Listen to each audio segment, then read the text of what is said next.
When Italy declared war on Britain and France in June 1940, the Second World War entered a new theatre, the Mediterranean. Mussolini's dream of a new Roman Empire would draw Greece, Albania, Corsica, Malta and North Africa into the conflict and force Britain to open a second front to defend the vital ports and shipping lanes in the region. Predominantly an aviation and maritime battle, it was as much about logistics and supplies as the acquisition of territory. However, Britain's presence in the Mediterranean wasn't to be simply a defensive manoeuvre.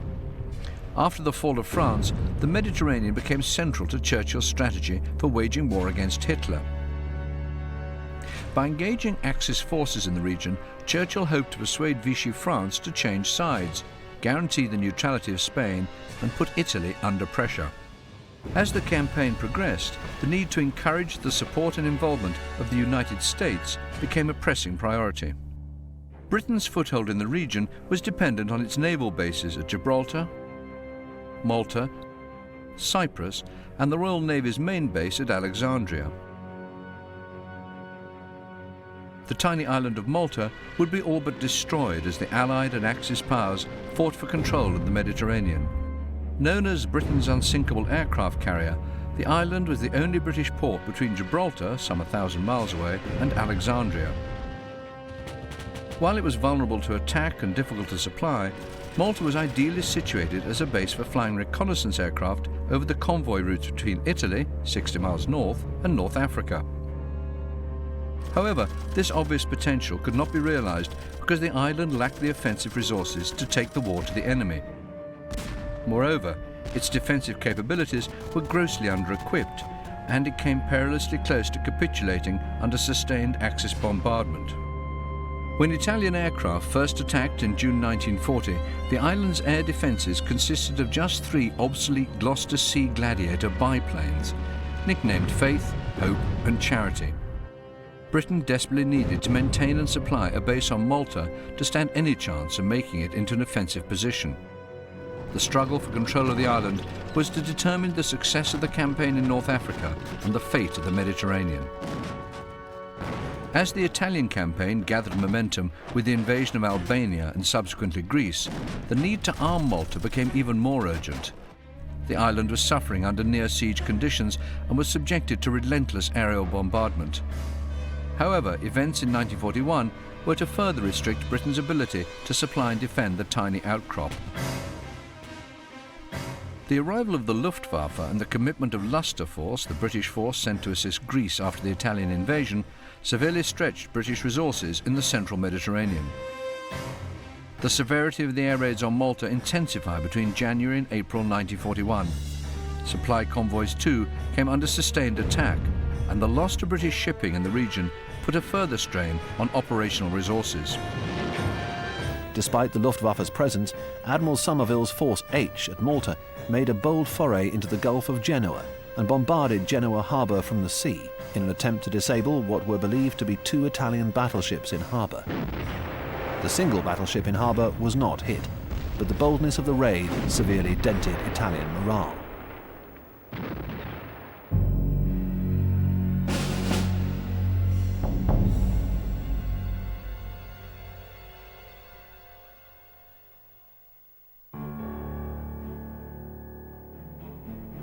In late March 1941, ultra-decryptions of Italian naval traffic told Cunningham about an attempt by the Italian fleet to intercept British convoys ferrying Luster Force to Greece. Cunningham diverted the threatened convoys and ordered a force of 4 cruisers and 9 destroyers to lie in wait while he sailed from Alexandria with his battle squadron and the newly arrived carrier Formidable, carrying 24 aircraft, including 13 Fulmar fighters and 4 Swordfish torpedo bombers. On the 27th of March, air reconnaissance indicated that the Italian Navy was at sea and heading towards Crete. Admiral Iachino sailed with 3 battle groups, one of which included the battleship Vittorio Veneto. His aim was to attack merchant shipping and convoys, and if the situation was entirely favourable, to engage British warships. Cunningham's cruisers made the first contact and came under fire from the Italian battleship's 15-inch guns. Cunningham engaged her with aircraft from the Formidable and harried her with his cruisers, causing the Vittorio Veneto to break contact. A second strike of 3 albacores and 2 swordfish of No. 829 Squadron hit the battleship and reduced its speed, killing Lieutenant Commander J. Dalyell Stead. RAF bombers from Greece also launched a series of attacks against the Italian fleet without success. This was the first instance of cooperation between the RAF and the British Mediterranean Fleet against an enemy fleet at sea. Cunningham ordered a third strike, but the 8 aircraft were unable to hit the Vittorio Veneto, being put off by the combination of anti-aircraft fire, searchlight dazzle and smoke. But in the melee that followed, they torpedoed and disabled one of the escorting cruisers, the Pola. Cunningham believed the Vittorio Veneto to be damaged and was determined to accept the risk of a night action in bringing it to battle. At 9:11 p.m, radar on the Valiant picked up a vessel on its screen that was stationary in the water. The British battleships Warspite, Valiant and Barham closed with the unknown enemy, but instead intercepted 2 8-inch gun cruisers, Zara and Fiume, which were coming to the Pola's aid. With the help of searchlights, all 3 battleships poured broadside after broadside into the surprised cruisers, who with guns fore and aft were totally unprepared for a night action. As turrets and other heavy debris whirled through the air and splashed into the sea, before long the ships themselves were on fire from stem to stern. Both ships were sunk, and in searching for the elusive Vittorio Veneto, Cunningham's destroyers came across the disabled Pola, and after taking off her crew, sunk her with torpedoes. The loss of 3 fast heavy cruisers, 2 destroyers, and 2,400 officers and men, in return for the British loss of 1 aircraft and its crew, was a further blow to Italian pride. In Greece, the New Zealand Division and 6th Australian Division hastily occupied the Aliakmon line, with 3 Greek divisions covered by an armoured covering force from 1st Armoured Brigade. Although 7 RAF squadrons and 2 bomber squadrons of the Western Desert Air Force provided some protection, they were no match for the 800 aircraft of the Luftwaffe. On the 6th of April 1941, Field Marshal Sigmund List's 12th Army simultaneously invaded Greece and Yugoslavia, supported by the Italian and Hungarian armies. On the 17th of April, Yugoslavia capitulated. List's forces broke through the Monastir Gap, bypassed the Greek army in Albania, and threatened to outflank the Aliakmon line. After stopping and bloodying the initial German advance at Mount Olympus and the Servia Pass, Lieutenant General Thomas Blamey's newly renamed Anzac Corps was forced to withdraw from its now outflanked positions, which were under constant air attack. A series of delaying actions followed, with the British forces having to risk motor convoys by day to avoid being cut off by rapidly advancing German columns. Wilson, the British commander, was kept informed of German intentions through ultra-decrypts, but this was not enough to halt the German advance, which was too rapid, and their crippling air superiority. On the 21st of April, the decision was made to evacuate Greece, and on the same day, the Greek army on the Albanian front surrendered. The Anzac Corps held the Thermopylae line, while Cunningham gathered together all available shipping to evacuate the forces in Greece. Embarkation from the Peloponnese beaches and from those around Athens began on the night of the 24th of April and continued for 7 nights. Cunningham's evacuation fleet consisted of 7 cruisers, 20 destroyers, 2 infantry assault ships, and 19 medium-sized troop ships. By this time, the RAF had been driven from the skies, and the last remaining aircraft were evacuated to Crete, leaving the Luftwaffe in firm control. 2 destroyers and 4 troop ships were sunk with heavy loss of life, and to speed up the evacuation, troops were offloaded in Crete rather than being taken back to Egypt. A bold airborne assault by German parachutists captured the bridge across the Corinth Canal, cutting off many units from their evacuation beaches.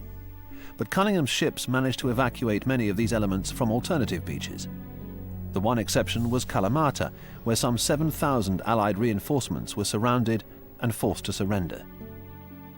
The evacuation was completed on the night of the 30th of April, although for months afterwards small groups of individuals escaped in fishing vessels or were picked up by submarine or flying boat. A total of 50,732 men of Luster Force were evacuated, but like Dunkirk, all of the tanks, guns, equipment, transport and supplies were abandoned. Soldiers were landed on Crete or in Egypt with little more than their rifles and bayonets. machine guns and mortars being thrown overboard by overzealous embarkation officers at the evacuation beaches in order to squeeze every last man on board. More importantly, the Greek debacle would collapse the house of cards that was now the British defensive position in the Western Desert. The commitment to Greece, in the words of General Alan Brooke, was a definite strategic blunder that handed the military initiative to the Axis powers in the battle for the Mediterranean. Discover the past with exclusive military history documentaries and ad-free podcasts presented by world-renowned historians, all on History Hit. Watch them on your smart TV or on the go with your mobile device. Download the app now to watch everything, from the gripping story of the Band of Brothers to Operation Barbarossa and D-Day. Immerse yourself in the dramatic stories of this remarkable era by signing up via the link in the description.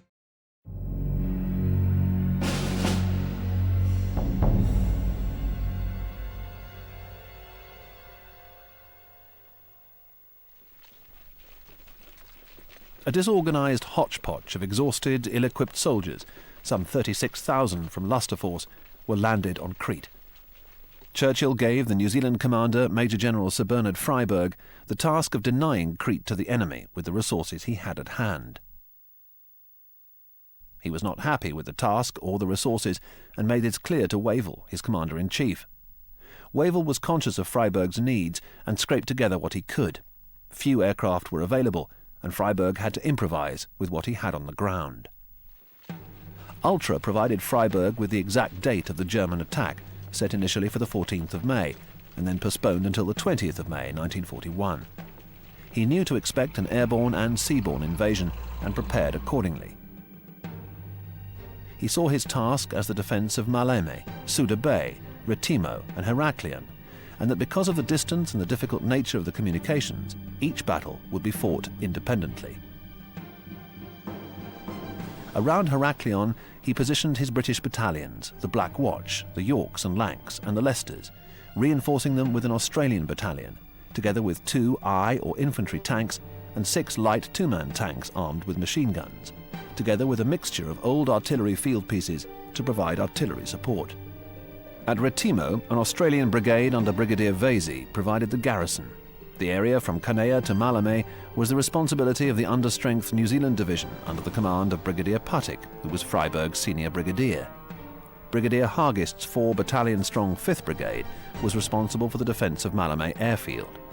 A scratch brigade commanded by Colonel Kippenberger defended the Galatas Heights, comprising a mixed force of ill-equipped and ill-trained Greek soldiers, the 190-strong divisional cavalry in the infantry role, and a composite battalion of artillerymen and drivers serving as infantry.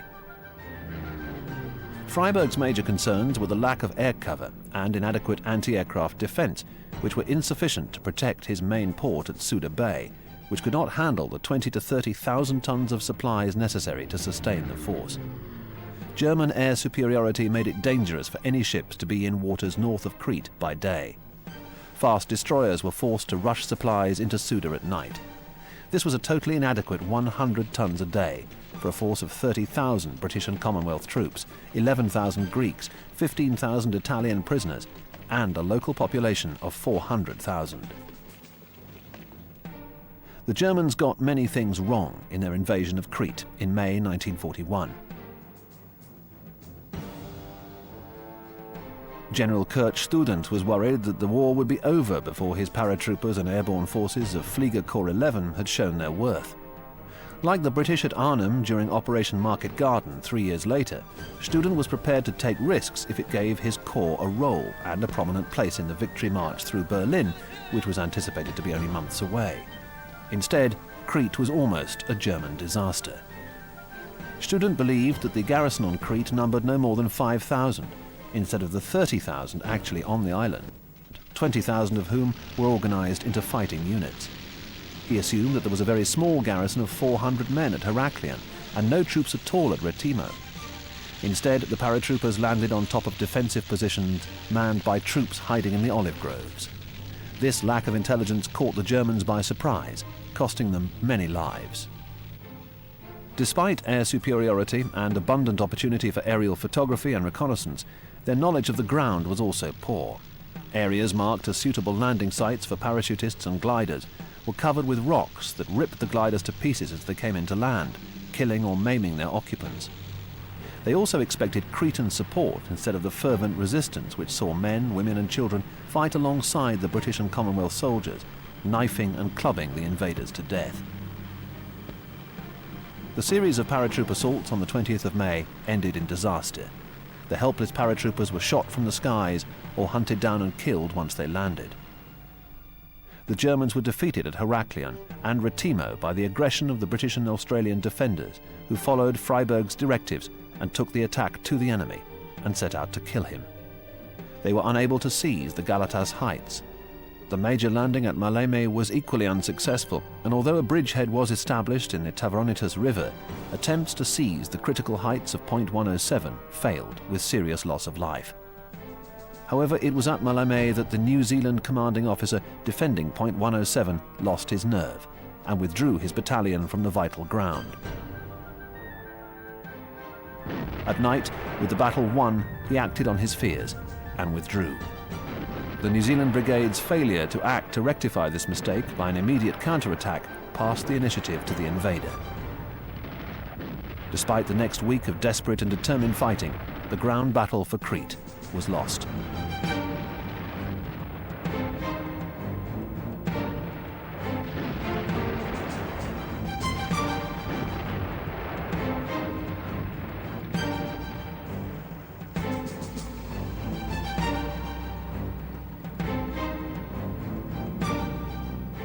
Freyberg's exhausted force trekked over the White Mountains to the southern fishing village of Sfakia for evacuation.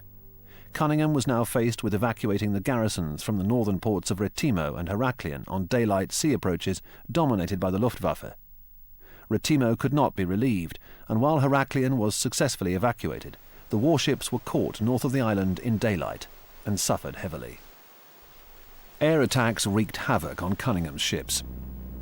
A German amphibious landing was intercepted and forced to turn back on the night of the 21st of May, but at cost to those ships caught north of Crete in daylight. The Warspite was damaged, and the cruisers Gloucester, Juno and Fiji and the destroyer Greyhound were sunk. The losses continued with the destroyers Kelly and Kashmir sunk on the 23rd of May, and in the evacuation from Heraklion on the 29th of May, the cruiser Calcutta and the destroyers Imperial and Hereward were lost, and the cruisers Dido and Orion damaged. In response to Peter Fraser, the Prime Minister of New Zealand's demand that a further attempt be made on the night of the 30th of May, Cunningham agreed to continue the evacuation from Sfakia, but ship losses saw the evacuation abandoned after that. British casualties on Crete numbered 1,800 dead and 12,000 prisoners. Some 18,000, including 1,500 wounded, were evacuated. Some in small boats well after the formal evacuation had ended. Royal Navy losses were 1,828 killed and 183 wounded.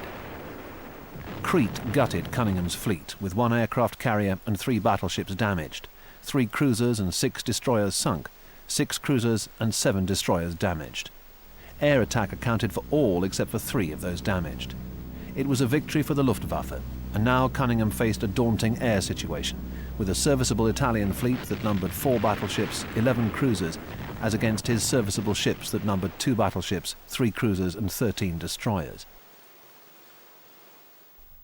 Luftwaffe losses over Crete had been considerable, as were those of the RAF, but Cunningham's primary role of intercepting Axis convoys to North Africa remained, while his means were now grievously diminished. German losses on Crete would have one critical result that impacted on the battle for the Mediterranean. Hitler lost faith in his paratroopers' ability to undertake another Crete. The capture of Malta was to be their next task. It was postponed, and the Luftwaffe resources dispersed, with most being redirected to Barbarossa. It was a fateful decision.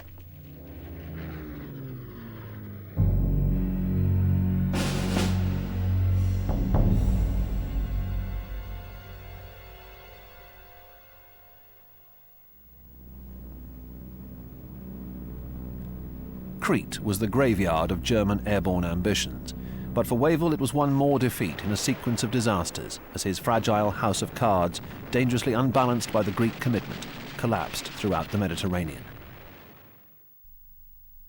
Ultra provided news of the arrival of German 5th Light Division of the Deutsche Afrika Korps, or DAK, in Tripoli, to bolster Italian defences. Wavell believed that it would be May before the Germans could contemplate any advance. Although the German High Command echoed this belief, both Wavell and Rommel's superiors had not reckoned on the personality of Hitler's favourite general. Within a week of landing, Rommel pushed his reconnaissance screen forward to Nofiglia. Recognising the weakness of the British defences, he pushed on, capturing El Agheila on the 24th of March and Mersabrega on the 1st of April. Sensing collapse, his exploratory raid turned into an all-out advance. Ordering 15 Panzer Division forward piecemeal as it arrived in Tripoli, and with the Ariete Armoured Division under command, Rommel thrust aside O'Connor's replacement, Lieutenant General Philip Niem's inadequate forces, and sped across Cyrenaica towards the Egyptian frontier. O'Connor's successes were reversed. O'Connor and Niem were both captured in the chaos and confusion of a pell-mell withdrawal. Moorshead's raw and partially trained 9th Australian Division was besieged within the Italian-built defences of Tobruk, and by May 1941 Rommel established himself at Sollum on the Egyptian frontier. Rommel's recapture of Cyrenaica, the siege of Tobruk, and the fall of Crete were not the only pressures facing Wavell. A revolt had broken out in Iraq, and after support for this was seen to come from Vichy-controlled Syria, a hard-fought campaign was mounted using Free French and Australian forces under Lieutenant General John Laverack to occupy Syria and Lebanon. It was far from the walkover that had been anticipated, and the campaign saw the Mediterranean fleet lose another 3 of its precious destroyers. These last 2 campaigns, although successful, diverted scarce resources from the Western Desert and added to Wavell and Cunningham's overstretch. In Tobruk, the Australian Major General Leslie Moorshead, Ming the Merciless as he was known to his men, a stern disciplinarian and a superb tactician, fought his partially trained diggers of the 9th Australian Division and wielded them into one of the finest fighting divisions in theatre. Rommel's attempts to break into the perimeter were frustrated by Moorshead's inspired aggressive defence. Tobruk survived because of Cunningham's naval supply line that nightly ran the gauntlet to see that Tobruk was sustained with arms, ammunition and supplies, as well as critical reinforcements. It was done at cost by the ships of the inshore squadron, including ran sloops of the so-called Scrap Iron Flotilla, which saw 25 ships sunk, including 1 fast mine layer, 2 destroyers and 3 sloops, Auckland, Parramatta and Waterhen, and 9 damaged. Without this sea line, Tobruk could not have been held.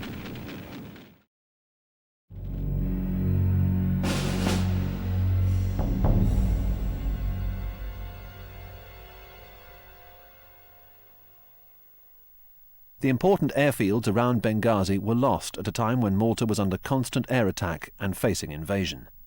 Luftwaffe air raids on Malta from airfields on Sicily intensified between January and April 1941 during the Greece and Crete campaigns. The port and its facilities were subjected to daily dive bombing and strafing attacks from Stukas and Messerschmitt 110s, while Junker 88s and Heinkel 111s and Italian Savoia bombers did high-level bombing runs. At any one time, perhaps 6 Hurricanes, 3 Fulmars disembarked from the Illustrious, and 1 of the surviving Gladiators would take to the air in reply. Nevertheless, Malta was prepared to strike back. The U-class submarines operated from Malta using ultra-intelligence, intercepting the Libyan convoys. Critically, they interrupted tankers taking oil and petrol to the Axis forces. The small 500-ton U-class was never designed for an operational role, but excelled themselves in the shallow seas. Notable among them was the Upholder, under the black-bearded, lanky Scot, Lieutenant Commander M.D. Wanklin, who would be awarded the Victoria Cross for his exploits in sinking a succession of tankers, transports, and the troop-carrying ocean liner Conte Rosso in May 1941. He would have further successes before being lost with his ship on the 14th of April 1942 on what was his 25th patrol. Guided by ultra-intelligence, hardly a convoy crossing the Mediterranean escaped without suffering some form of attack. Wellingtons from 148 Squadron mounted bombing raids against the Sicilian airfields, and the Swordfish from 830 Squadron worked in conjunction with the Sunderland flying boats to successfully attack the Libyan convoys, even when the air raids on the island were at their peak. The attacks lessened when much of the Luftwaffe strength was withdrawn in preparation for Operation Barbarossa in June 1941. The withdrawal of so many aircraft at such a critical time threw an important lifeline to Malta that allowed it to draw breath and regroup before the raids intensified again. After Rommel's recapture of Cyrenaica, an angry Churchill insisted on an immediate counterattack. Wavell reinforced by sending in the Tiger convoy, carrying vital tanks and fighters. The brevity and battle-axe offensives of May and June were repulsed with nothing gained. Churchill and Wavell's relationship had always been a distant and strained one, and now, with his confidence in his commander lost, Churchill replaced Wavell with General Sir Claude Auchinleck as Commander-in-Chief of the Middle East. Auchinleck looked every inch a soldier, but was seen to lack a general's touch in the selection of his subordinates, particularly those he selected to command the 8th Army, formerly the Western Desert Force. In crisis, Auchinleck would sack each army commander in turn and step into the gap himself. He demonstrated determination and resilience, but did not understand the nature of the army he commanded. He, like his subordinates, lacked the ability to inspire it, but worst of all, failed to fight it as an army. It would take Montgomery's arrival for that to happen. On his arrival, Auchinleck would not be rushed into a premature assault that had been Wavell's undoing. He braved Churchill's resentment and prepared to attack Rommel's frontier defences, cut off their garrisons, and bring the Afrika Korps to battle while relieving Tobruk in Operation Crusader in November 1941. The gauntlet of running supplies to besiege Tobruk dominated the larger battle in the Mediterranean.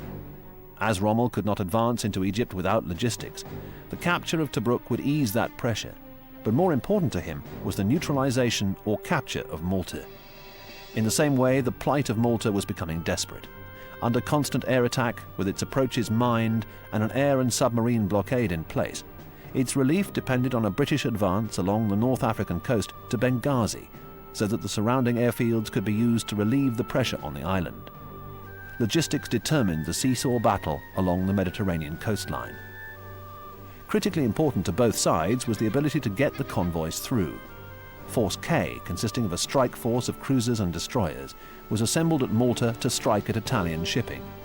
Guided by ultra-intercepts, it linked up with Malta's strike force of submarines and aircraft. Their impact was crippling, with 63% of Italian Libyan-bound cargoes sunk in November 1941.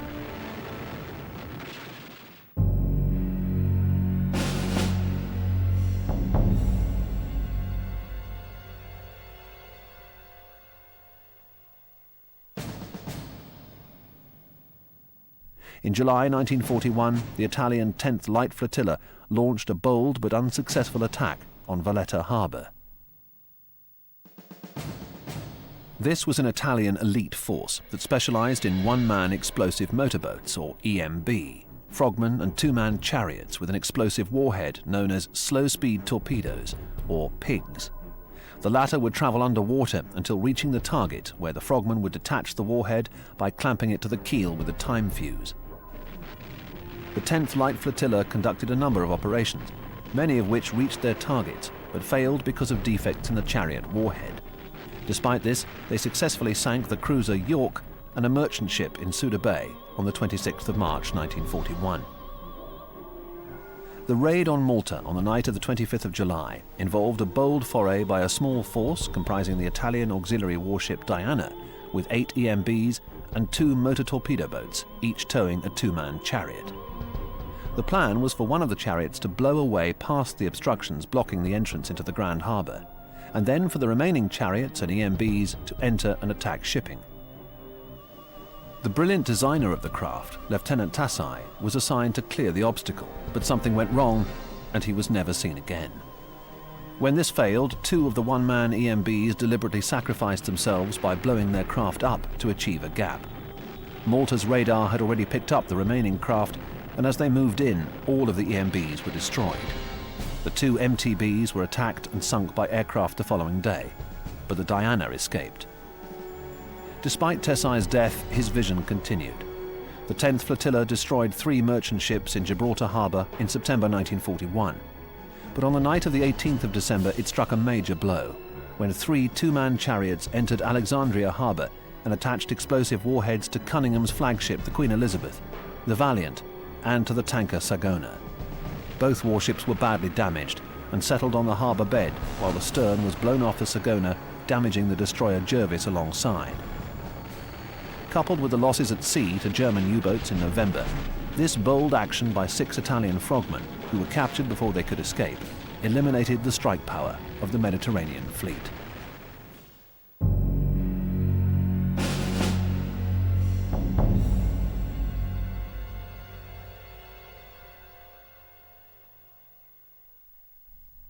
The success of Rommel's tactical gamble made 1941 a gloomy year for Churchill, but this was lightened by Germany's invasion of the Soviet Union in Operation Barbarossa, and the United States' entry into the war after the Japanese strike on Pearl Harbor in December 1941. In the same month, Churchill rushed to Washington to propose a major Anglo-American campaign in North Africa, codenamed Gymnast in 1942, as the first major combined Anglo-American operation in his strategy to crush the Axis powers. Meanwhile, on the 18th of November, Lieutenant General Alan Cunningham, victor of the British campaign in East Africa, brother of the Admiral and Auchinleck's choice to command the Eighth Army, launched Operation Crusader to destroy Rommel's Africa Corps and relieve Tobruk. It was a messy, uncoordinated battle, marked by British tactical ineptitude. Cunningham broke down during the episode and was relieved by Auchinleck. The masses of British armour fought their own war separate to that of the infantry and were beaten by the tactics of Rommel's Africa Corps. However, Rommel's dash to the frontier at the height of the battle provided a breathing space. Resources rather than skill won the day for the Eighth Army. Tobruk was relieved and Rommel was forced to withdraw beyond Benghazi, and all of Tripolitania was once again in British hands. Malta had played its part in strangling Rommel's logistic lifeline. Now, in turn, the RAF could occupy the airfields and support Malta in the battle for the sea lanes. Hitler once more turned his attention to the Mediterranean and the problem of Malta. His Directive No. 38 redeployed Flieger Corps 11 from Russia to Sicily, where together with Flieger Corps 10 it formed Luftwaffe 2 under the overall command of Field Marshal Kesselring, who was also Air Commander-in-Chief South and in command of all German armed forces, which on paper included Rommel's Africa Corps. Kesselring was a controversial figure who demonstrated his tactical abilities in the Polish and French campaigns, and was one of the few who recognised the critical importance of attacks on British airfields during the Battle of Britain in 1940. He had to play a careful diplomatic and strategic game in balancing the competing interests of Rommel in Africa and the Italian Comando Supremo. Smiling Albert, as he was known, could be swift and brutal when the need demanded it, as was shown by his treatment of Italian soldiers after the Italian surrender. His critical strategic failure was his inability to demand and push through the invasion of Malta.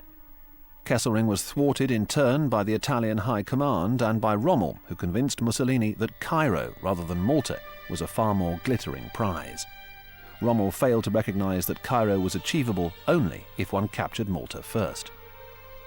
Kesselring's task was to ensure air and sea control between southern Italy and North Africa, to ensure the security of the sea lanes. Malta had to be suppressed to achieve this. In turn, British traffic through the Mediterranean was to be stopped, and no supplies were to reach Tobruk or Malta.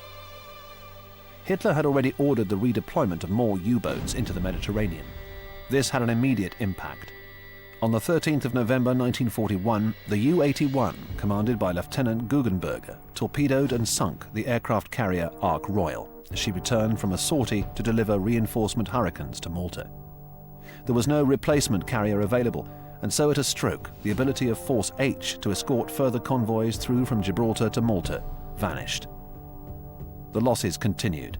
On the 24th of November, U-331, commanded by Lieutenant Commander von Tissenhausen, intercepted the Mediterranean fleet at sea off Sollum, penetrated the destroyer screen, and hit the battleship Barham with 3 torpedoes.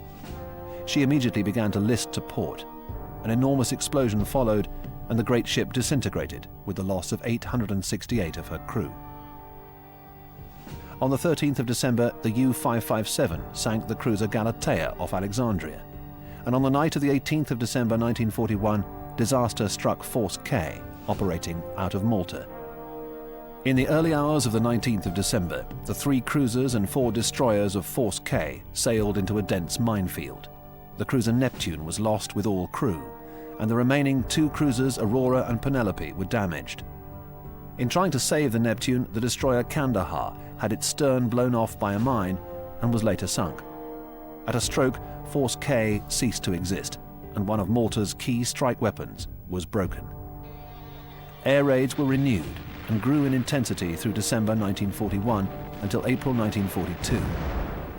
In March and April 1942, Malta was subjected to twice the tonnage of bombs that were dropped on London during the Blitz, with 6,700 tons of bombs being dropped on or around Malta in April alone.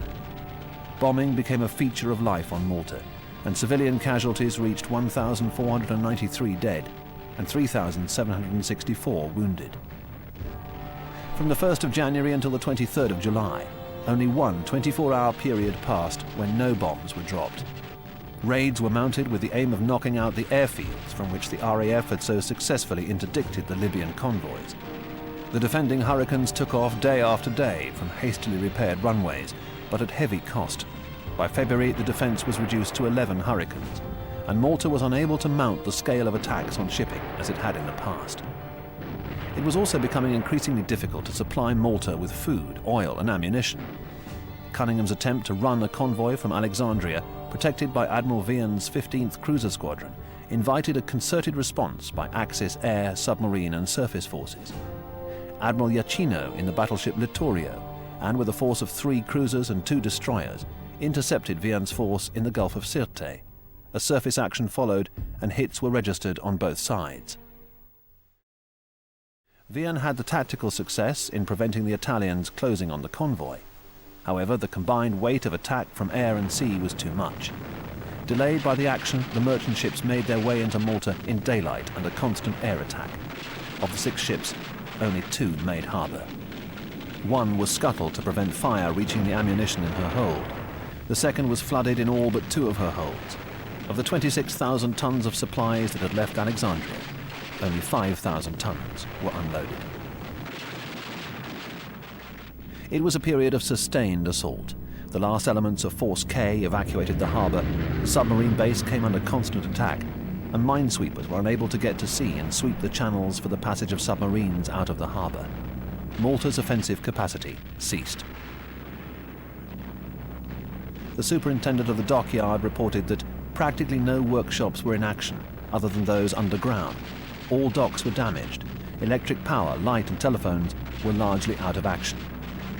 It was hoped that the superiority of the latest Mark of Messerschmitt over the Hurricane would be compensated for by the arrival of 46 Spitfires, flown off from the aircraft carrier USS Wasp on the 20th of April. Such was the intensity of the attack that within 3 days, only 6 Spitfires were still serviceable. Anti-convoy operations were now dependent on attacks by the RAF from the Benghazi airfields. But these too vanished when a resurgent Rommel recaptured them in his second counter-offensive that began in January 1942. This saw a string of tactical victories for his Panzerarmee Africa. He beat Lieutenant General Neil Ritchie, Auchinleck's choice as 8th Army commander, at Gazala in May. This was followed by the fall of Tobruk and the pell-mell retreat onto the Alamein line, 60 miles short of Alexandria, where Auchinleck again took command.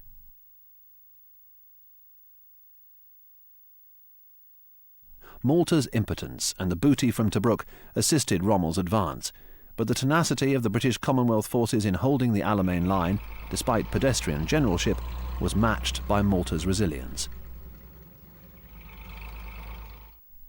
Malta survived despite a number of plans to invade it, and in the face of ongoing attempts to starve it out, because of the merchant convoys and fast merchant ships sailing alone that ran the gauntlet through the Mediterranean to keep it supplied with the barest essentials in food, fuel and ammunition.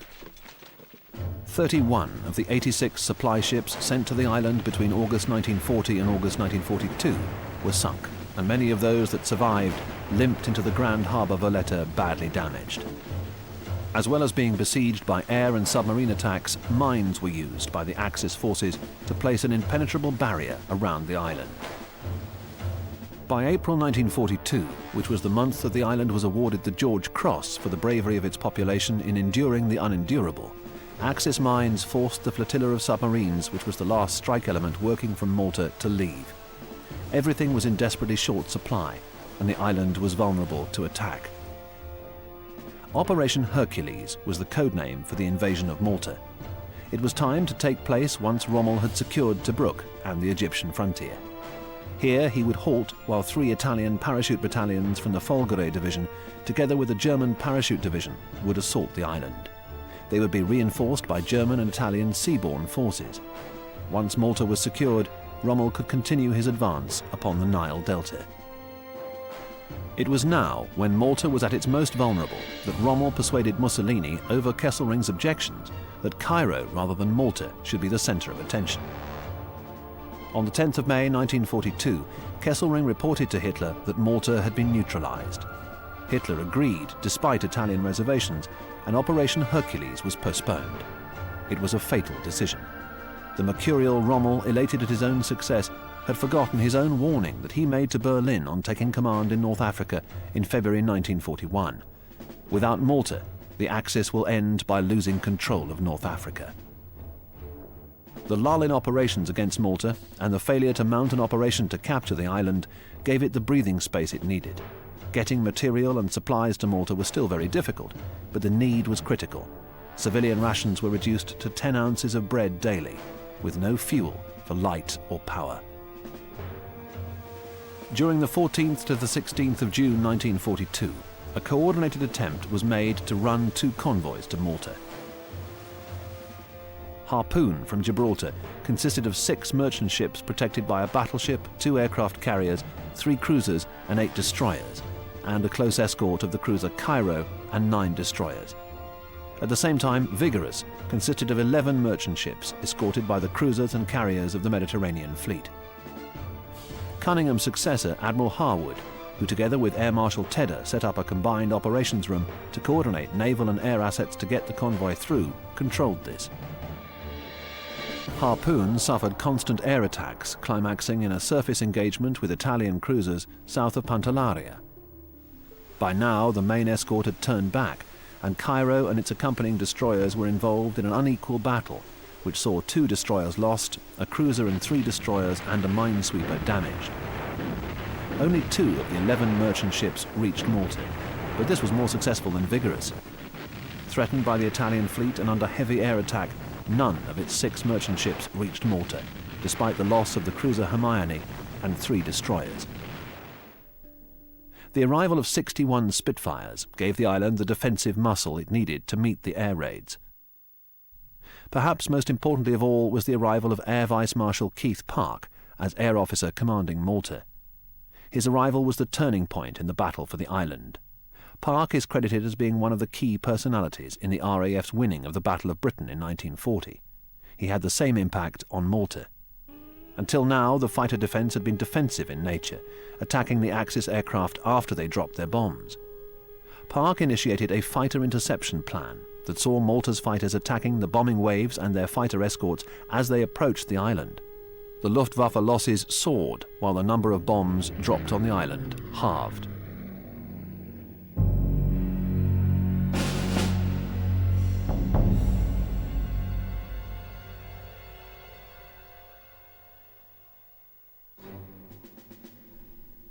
By mid-July, enough mines had been cleared to allow for the return of the submarine flotilla. Nevertheless, the civilian population were down to starvation ration level, and it was not until the arrival of the Pedestal convoy in August that starvation and capitulation was avoided. On the 10th of August, the 14 merchant ships of convoy Pedestal sailed from Gibraltar for Malta.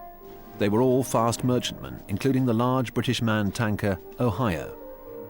An escort force numbered 4 aircraft carriers, 2 battleships, 7 cruisers, and 24 destroyers. It was the most fiercely contested convoy of the Mediterranean campaign. Axis air resources totaling 540 aircraft were pitted against it, as well as the Italian cruiser squadron that had operated so effectively against Harpoon in June. First blood went to U-73 when he put 4 torpedoes into the Eagle and sank her north of Algiers. Fierce air battles took place overhead as the fighter screen attempted to keep the attacking dive bombers and the torpedo bombers from the convoy and its escorts. Italian submarines attacked and mortally hit the cruiser Cairo and damaged the cruiser Nigeria. Most importantly of all, one of the torpedoes tore a gaping hole in the side of the tanker Ohio and set it on fire. Initially deserted, it was then boarded again, the fire put out, and its crew coaxed it towards Malta. Ships and escorts endured dive bombing, E-boat attacks, and the threat of a surface attack from the Italian cruiser squadron.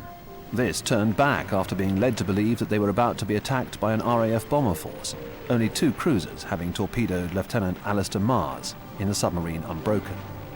On the 13th of August, the merchantmen Port Chambers, Rochester Castle and Melbourne Star sailed slowly into Valletta harbour to the cheers of the population and garrison, who crowded the battlemented walls of the port.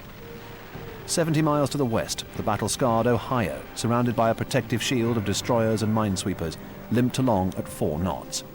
It was attacked again as it neared Valletta, and a 1,000-pound bomb burst under its stern, tearing another hole in its side.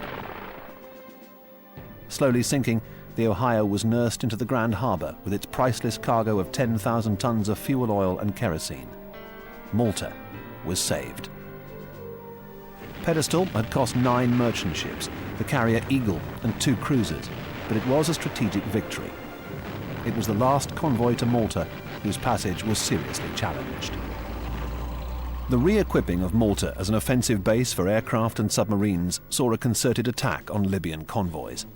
Guided by ultra-intelligence, the RAF sank 20,000 tons of Axis shipping in August 1942, the highest total since October 1941. In addition, British submarines sank 35,000 tons. These strikes combined sent 24% of Axis shipping capacity supplying North Africa to the bottom of the Mediterranean. Tobruk became too dangerous for Axis shipping, which was redirected to Tripoli and Benghazi, 1,350 and 500 miles respectively from Rommel's front line.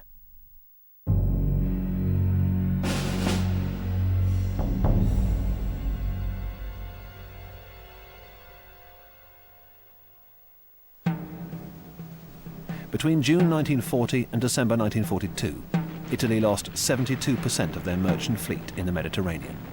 Malta ensured that Rommel lost his logistic battle in the critical months on the Alamein line between July and November 1942. On land, General Alexander had replaced Auchinleck, and Lieutenant General Bernard Montgomery was appointed to command 8th Army.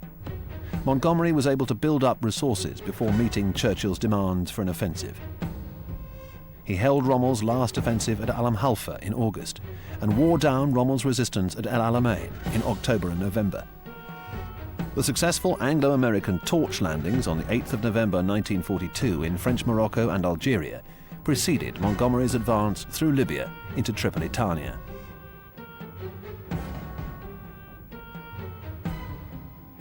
In October 1942, Kesselring made a final attempt to neutralize Malta with a series of intensive air raids. But the capture of the Cyrenaica airfields after Montgomery's victory at El Alamein allowed the safe passage of the Stonehenge convoy from Alexandria, bringing relief at a time when the island was reduced to 12 days' food supplies and 5 days' supplies of aviation fuel. After this, the situation gradually improved, and in May 1943, the siege was finally lifted with the surrender of Axis forces in North Africa.